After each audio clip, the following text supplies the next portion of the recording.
Talk about the election that was less than 168 hours ago, Saturday of last weekend. There's no clear majority yet, but the assumption, of course, because the Prime Minister's been sworn in and 4 others have been sworn in.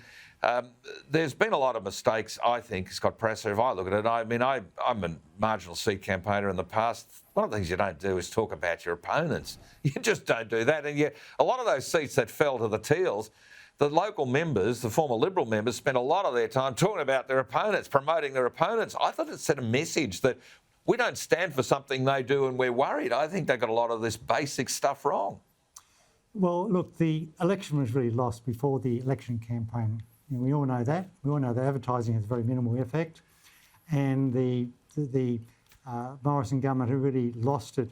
A little bit unfairly criticised over the COVID. I mean, I think some things could have been done better, but overall Australia... I think they should have chosen the people. The Prime Minister should have chosen the people over the premiers, Scott. That's my view. I agree with that. Yeah.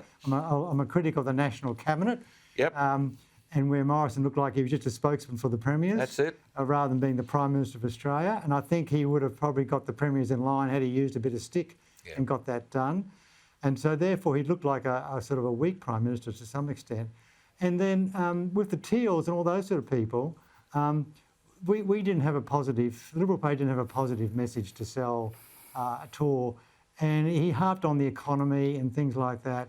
And that just wasn't enough. The Prime Minister was not really honest.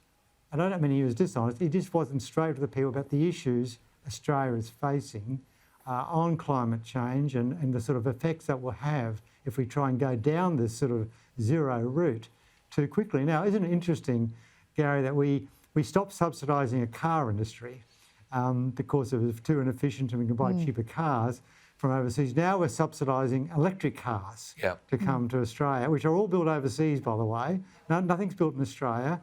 All the windmills are built overseas. The air conditioning system in my next door neighbour's house, the 4 air conditioning systems, are all made overseas. So I find it's quite interesting where we're going. But I think the basic rule of politics is you should not lose your base.